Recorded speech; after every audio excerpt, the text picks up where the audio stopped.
I'd like to introduce our guest today, Dr. Phil Boyle from Ireland. Thank you for joining us, Phil.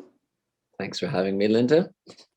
Now, you're one of our medical advisors, and I really appreciate it, especially where using LDN, people are worried if they're pregnant and they've been taking LDN for thyroid conditions, and they know that every time they stop, they get worse. So referring them to you or you answering their questions puts their mind at ease that, LDN is safe, in your opinion, throughout pregnancy. So tell us, what have you been doing since our last interview? Well, for me, with the low dose naltrexone, I've been doing what I would regard as standard fertility treatment, which for my practice population, I would say at least 50% or more of the couples that I see, I would use low dose naltrexone. And it's a backbone of our treatment. And I tend to recommend it preemptively from our very first visit. So when I take a history from a couple, it's very common that we'll identify she has significant period pain, fatigue, low mood, anxiety, a family history of something autoimmune, or premenstrual symptoms, bloating, breast tenderness, mood changes, and feeling really unwell in the week before the period begins. So before we even commence our evaluation, just purely from her history, if she's ticking a lot of those boxes and is clinically endorphin deficient, then we set about boosting her endorphins with low dose naltrexone. And when that happens, and we boost her endorphins, very, very commonly, at least 8 times out of 10, we get relief of those unpleasant symptoms, and it lays a foundation where we reduce inflammation, we improve her well-being, and we prepare her then so that when we engage in a process of hormone balancing a few cycles later, she usually responds much more favorably.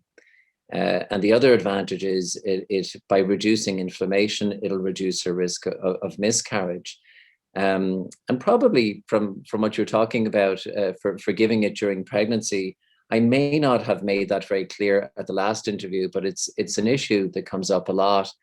And the reason I got into giving low dose naltrexone during pregnancy stems from observing adverse outcomes when I stopped naltrexone when we achieved a positive test. So the population of couples that I deal with are at risk. They've infertility, repeated miscarriage, failed IVF, premature delivery, and all these things.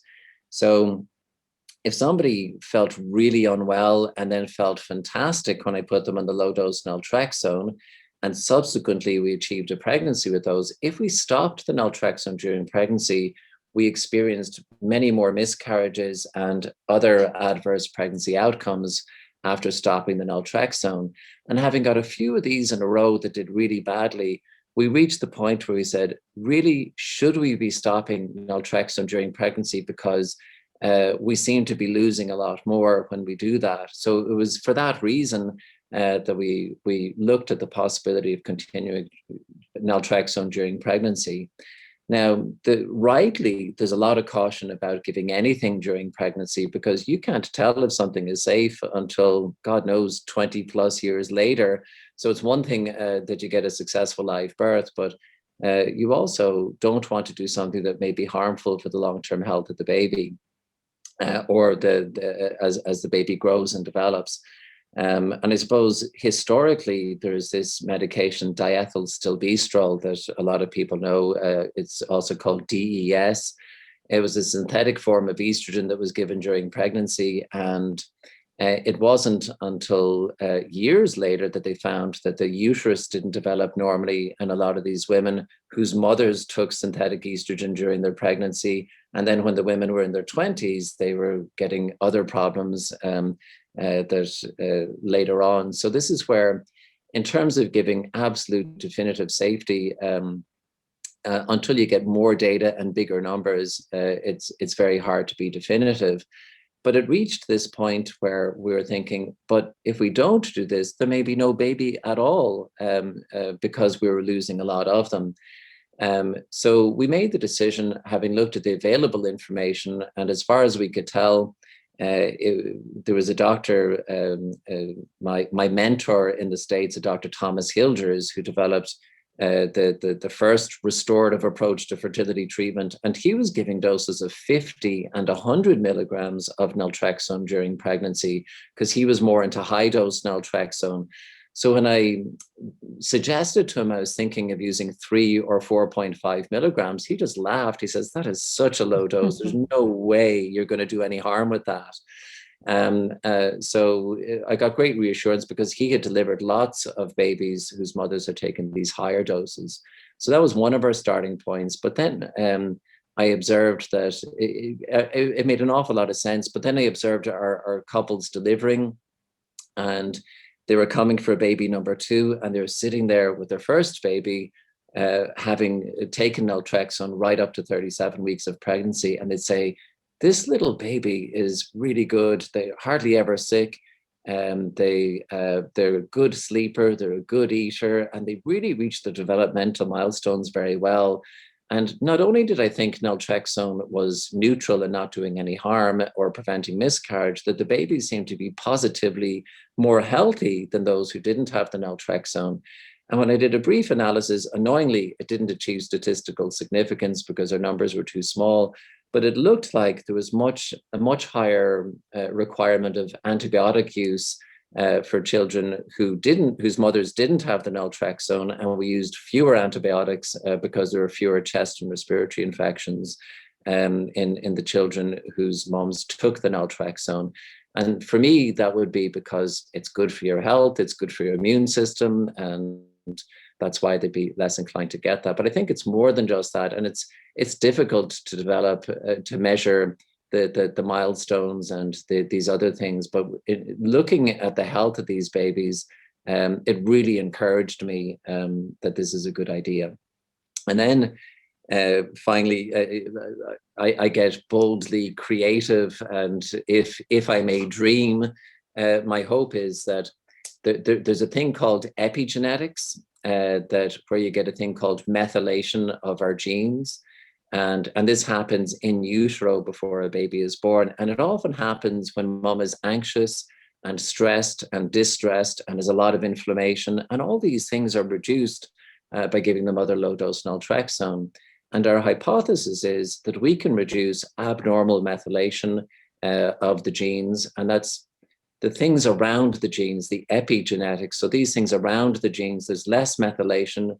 And our hope is that although your genome is the same, the abnormal expression of it is tempered. And what that means is that women who are genetically at greater risk of developing endometriosis, that it may be expressed less if you reduce the methylation of their genes by giving the mother naltrexone throughout the pregnancy, that we think we can positively influence the next generation. So my hope is that we would be able to see in time those women with endometriosis, where it runs in their family tree, that we may be able to reduce the severity of that for the next generation by having mom on the naltrexone. And when their daughters grow up and get to childbearing age, that we may see that their endometriosis is less severe. So that's one of the hoped for things. Wow, that's amazing. So how many years have you been using LDN in fertility? I must be coming close up to 20 years at this stage. So I'm about 23 years in practice. So I think maybe 19 years. And it started by accident. By my sister, her husband developed multiple sclerosis, and they happened to be living in New Jersey. And they discovered Dr. Bernard Bahari, who was recommending low-dose naltrexone as a treatment for multiple sclerosis. So when they were about to start that treatment, she asked my opinion, being her brother and being a physician. I was familiar with giving high-dose naltrexone with regard to fertility treatment, but the low dose was a new idea and a different mechanism. But that's what started my curiosity. And starting out, I only gave it to somebody with autoimmune conditions, with somebody with rheumatoid arthritis, who happened to be trying to get pregnant, and she noticed her rheumatoid arthritis was much, much better. And the beauty of it was she was told she needed a thing called methotrexate. because she wasn't responding to non-steroidal anti-inflammatories. And I said, oh, actually, there is another immune modifying treatment that you could take while trying to get pregnant. And that was my first experience of low dose naltrexone. But we stopped it once she was pregnant, and thankfully everything went fine. But I think she would have done even better if we continued it during her pregnancy. So that was about 19 years ago, and it was one patient at a time, and it was a gradual evolution over time where eventually I noticed that these autoimmune people also had more PMS, and they keep telling me, my PMS is gone. So then when somebody presented with PMS, I said, I know you don't have anything autoimmune, but I wonder, how would you get on if we boost your endorphins with the naltrexone? So it was working back from symptom relief that gradually it expanded the cohort that seemed to respond well. So it's one of these things where you get a bit creative with your medical treatment, that you just don't go with, well, it is licensed for alcoholics and drug addicts, so therefore we only give it to those, and you treat the person with negative symptoms in front of you and see, can you get symptomatic relief? Mm-hmm. And you've got a lovely display of babies on your background. How many babies would you say that you've helped bring into the world? So I often say, well, I was like their coach, and because what we do is a restorative approach. So we do refer to excellent surgeons who would find surgical factors, and we engage in a process of what I call assessment and cycle balancing, and then we get the couple to treat themselves with the medications we prescribe, and where their coach telling them how to do it, but they actually get themselves pregnant because they take the medications, and then it's through natural conception. But we're around the 4,000 mark at this stage, which is 20 odd years later. So it's yeah, and without the naltrexone, I do think we'd really struggle quite a bit more. And our ambition is to get one at a time, so we keep our twin incidence of twins below the 2% mark. Our goal is to go full term, normal baby weight and healthy mom and healthy baby. But the naltrexone is a very big part of that, to restore the woman's health to normal, where she can say, now I'm feeling normal, back to myself. And we go, that's a good sign that hopefully fertility will follow. Mm-hmm. What could a patient say to their doctor who says you've got to stop LDN while you're pregnant? What could the patient say to persuade their doctor to be comfortable with carrying on? So, because until we get much bigger numbers, we can't be definitive and absolute and say that this is definitely proven to be safe. So that's the context of it. But my clinical experience would be that you listen to what your body tells you. And if you find that you had horrible symptoms before you started the low dose naltrexone, and these negative symptoms are now controlled, well, the concern is if you discontinue the naltrexone, these negative symptoms return, and that won't be helpful or beneficial for either mom or baby.